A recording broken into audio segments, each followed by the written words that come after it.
Các sư đang ở điểm của khóm 1 với bạn, và mọi người đã đặt bát xong rồi, giờ mình sẽ đi qua điểm kế tiếp nữa các bạn.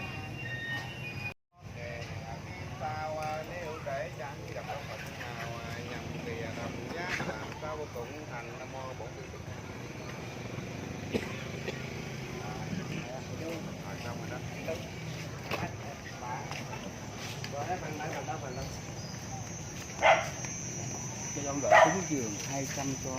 chùa.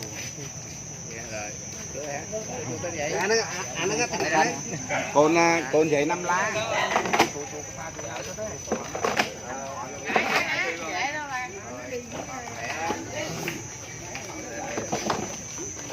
Nãy tôi hỏi đi đâu vậy nó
đâm lo đặt chích chích mà nè đâm biệt cái miệng hốc ơi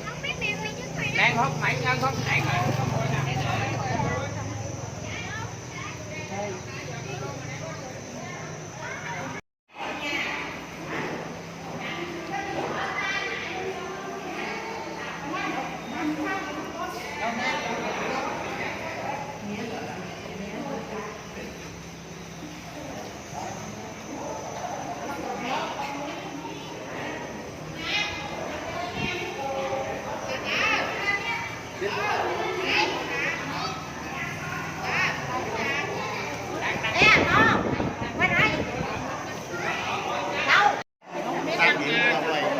nào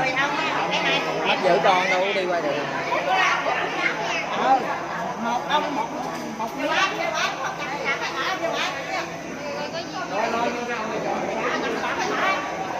nó giọt lặng mà giọt không cái đâu.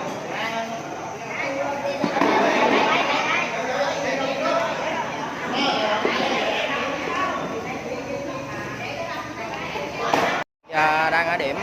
của Tha Ba Tiêu các bạn. Thì bây giờ sư đã vào bên trong hết rồi. Bây giờ mà bà con Phật tử là đặt cơm các bạn. Thì bây giờ mình sẽ cho các bạn xem cảnh đặt cơm như thế nào ha.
Sama pengemudi apa ya dia mau roti lain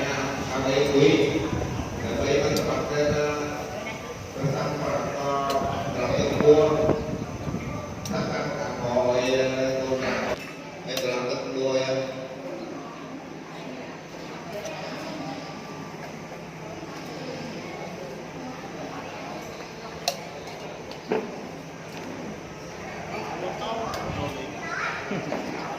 bây giờ đâu trong hai đi project hai từ rồi theo đi sang từ project hai phần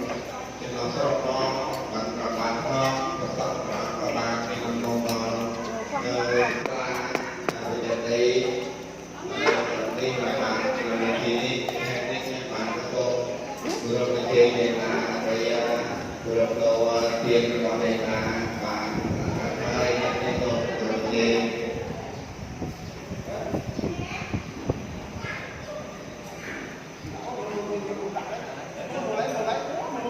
Hãy subscribe cho kênh Ghiền Mì Gõ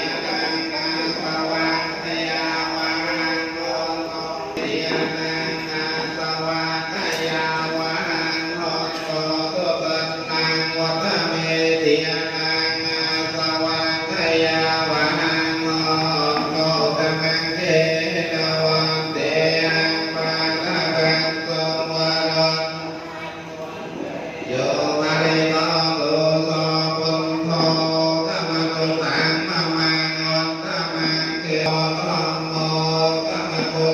không bỏ lỡ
ก็จะมาบอกไปการปัตตาสังในสมบูรณ์ทุกที่เข้าจุดตะลุกกับเป็นบุญบุญเกี่ยวกับตาไปได้ในการทำข้าวจะรับรวมรวมของของข้าระหว่างนี้เบื่อเนื้อสับข้าง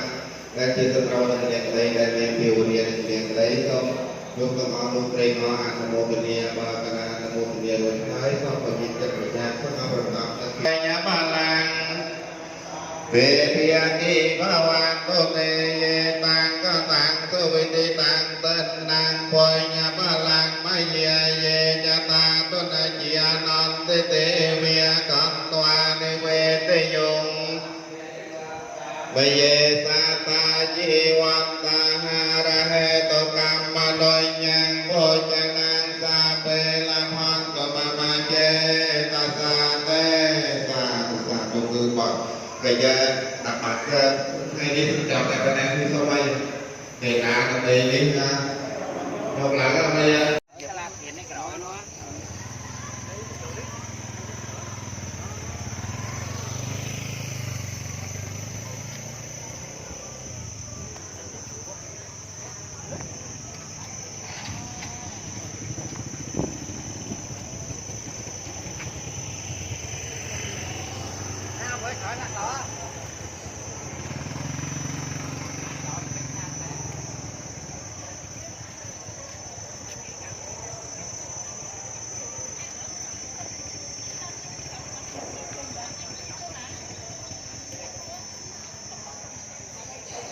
quay dài dài cho nó lên.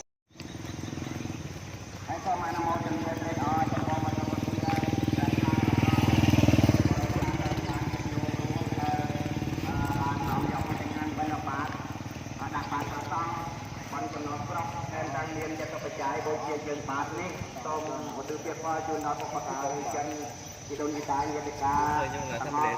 จากโลกนี้ต่อไปอยู่ได้ทำได้ต้มดอกหนักมาตัวนักพลาในช่องอัมพีสำนักในตรงนี้ต่างหากทีนี้ใครสมศักดิ์ประกาศพอวันเจมอกดาวเป็นกรมตัวซาลีเมียใหญ่ตาบางคนต่างหากบางเคยกับไปจำร้ายน้องจะวิ่งไปกับบอลไปบ้านเจ้าประดาโลกตะปอทุกรายเป็นประกาศที่อายุวันนั้นนะครับประวัติศาสตร์เก่าวันนี้กรมเรียนต่างหากมันวิ่งเพี้ยนเนี่ยกำลังบอกว่าสนาสมบัติต่างหลายไปประกาศคือสมบัติบรรลุสมบัติเทวดาสมบัติอาจารย์คือประเนียนสมบัติสมบัติตามคนมองศาสนากับใบอาหารเลยตรงกับใครตรงรองต่างหากไม่ตรงรองขนาดตรงต่อ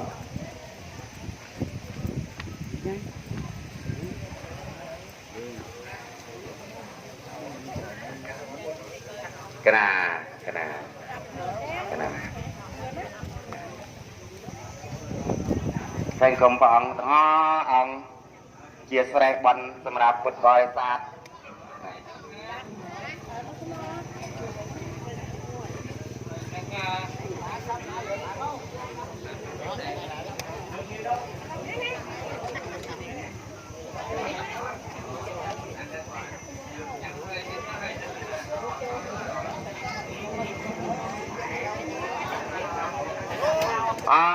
บำมิงมาบำรองให้จ่าประกินประสองนั่นคือกองให้ยังตังthêm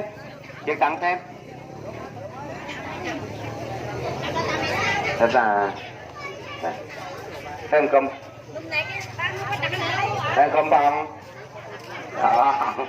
thêm công chẳng tuyệt đối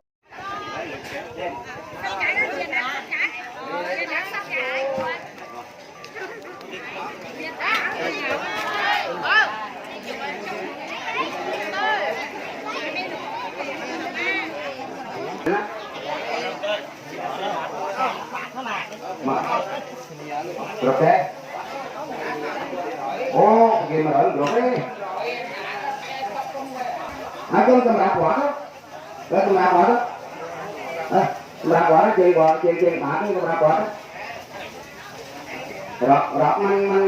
mình có quả cái màu gì chứ. Bạn có nãy có kể cũng được hả? Chị đó. Đi dọc kìm hả? Kìm hả đó nhưng cả năm nó vẫn chọc tâm nhé. Năm rồi. Bật cái tiếng tâm trực tiếp. Nam hay lần xa cái bộ hay nâng nâng. Rùm cái đĩa bà kiện cầm rạp quả tăng ỏ ประเคนสำหรับหัวตั้งหอมันยันบ้านประเคนประจังมันมองแต่คือมันเลยหลอกมันจะหลอกไหมนะตัวบองจัดแจง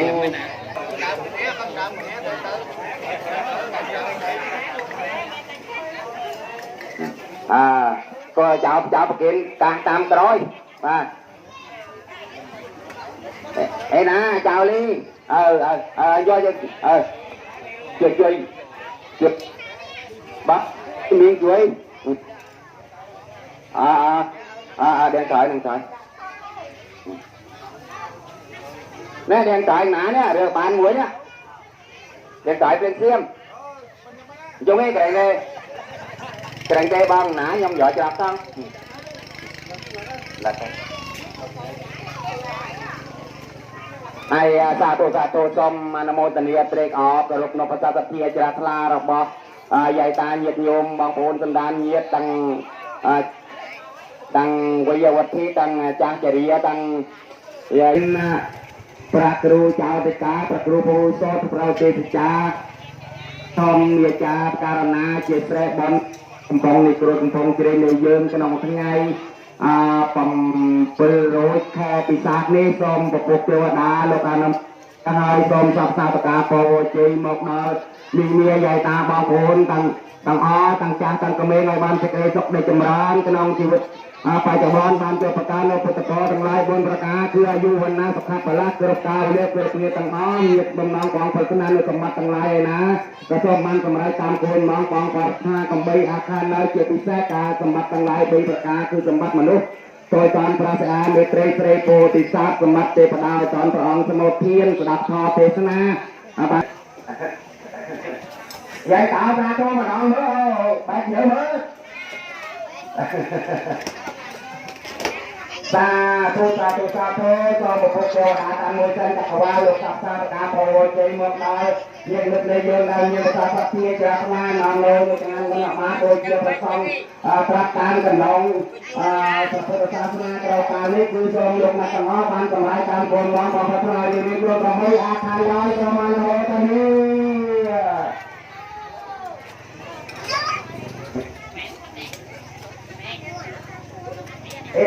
cái đó Việt Nam cái đó không tôi chạy cái Việt Nam để qua nước lên luôn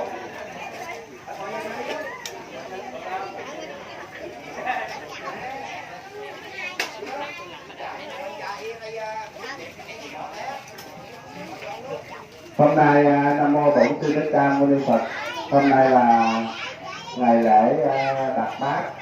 các vị chư tăng đến đây để mà tham dự buổi lễ hôm nay, cũng như là các vị chư tăng là 46 vị, trong đó có sư cả chùa Hang và đến đây để mà dự lễ hôm nay cũng không có nhiều hơn các quý vị Phật tử đem cơm thực phẩm này kia đến đây để mà cúng dường đến Phật pháp tăng tam bảo. Vậy cũng chúc cho các quý vị Phật tử ở gần xa dồi dào sức khỏe và hạnh phúc trên con đường sự nghiệp của chúng ta. Vậy cũng không có gì hơn mong cầu tất cả chúng sinh dồi dào hạnh phúc và bình sinh nhai. Chúc cho ba giới bốn loài chúng sanh yếu mạnh vắng và bình trung, béo gầy nhỏ lớn không cùng, hữu hình vô tưởng muôn trù gần xa, chưa sanh vật vả sanh ra, thải điều cộng hưởng hà sa phước lành. Nam mô Bổn Sư Thích Ca Mâu Ni Phật. Nam mô Bổn Sư Thích Ca Mâu Ni Phật. Hai đi tổ chức phu pho là bon si mui si ne để ban hành tiền vô cái ngăn ban để bát mò đặt rồi con tôm tre có nam mô tịnh niệm ban đặt bát hay hết đi tôm lục di lục ca miền mi bao bồ tầng ó tầm bảy prasna dạng này bàn đối từ đây prasna miền cho mọi bạn ho cũng cho mọi bạn cực tràn cực thiệt bạn chọc tu đây thiền sơ thiêu nia chọc chi ni sai hoàng Phật tục thi cho mặt tục thaอายุวันนะสุขะพละพอวิสุทธิยาพอพระสัสดาสักรีปันบังบังดังปรารถนาสัจจายานะอ่อยบาดโดยสักรีปรารถนาตัวห้องโกอะนะโมตนีโกมานะโมตนีมัคคอโกมานะโมตนีบอน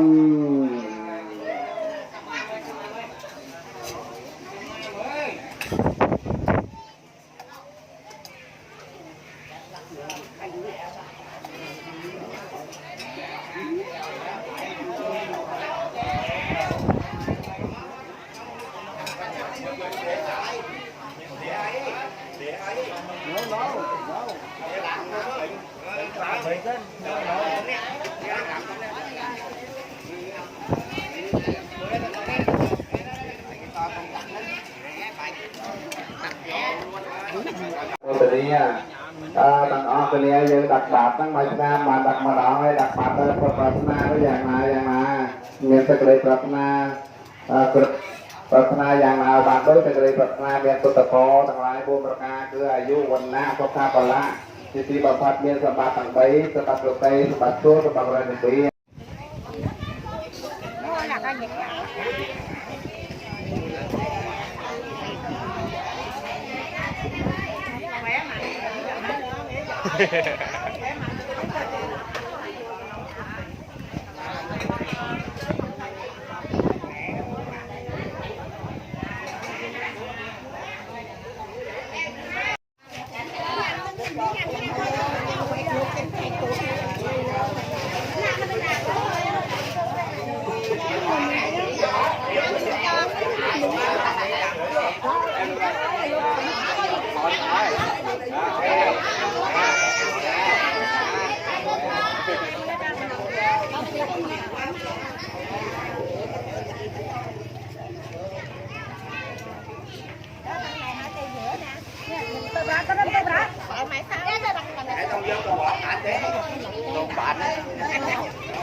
เราประพุทธศาสนาพร้อมรักษาเราอยู่ยังต่างหลายต่างออกเรียนเรียนหลักเรียนภาษาปฏิบัติรักษาขนมพุทธศาสนานี้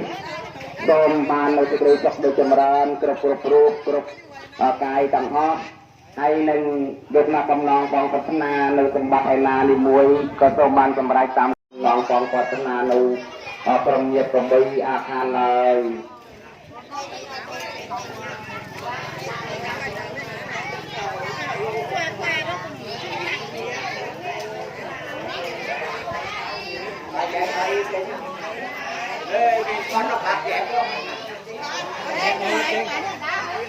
cái chỗ đó nó vậy đó cái mình chọn rõ này cái thằng kia bán đi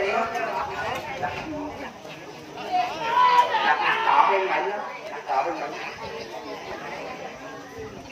hay vậy hai cái chĩa đó nữa chứ đào na chết bọn chị á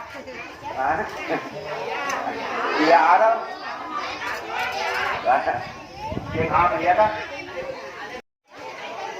nè đâu buồn đặt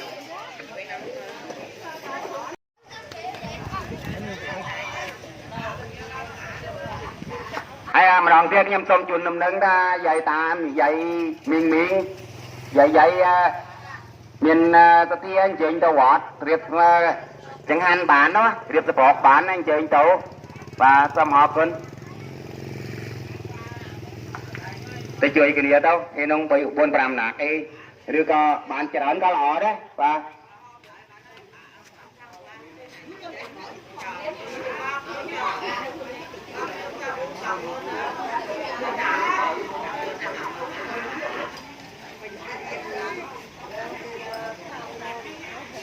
Tại vậy đặt cơm đã xong các bạn thì cảm ơn các bạn đã xem video ha. Các bạn thấy video này hay nhớ cho một like đăng ký kênh, share, like và hẹn gặp lại các bạn trong những video tiếp theo. Bye bye.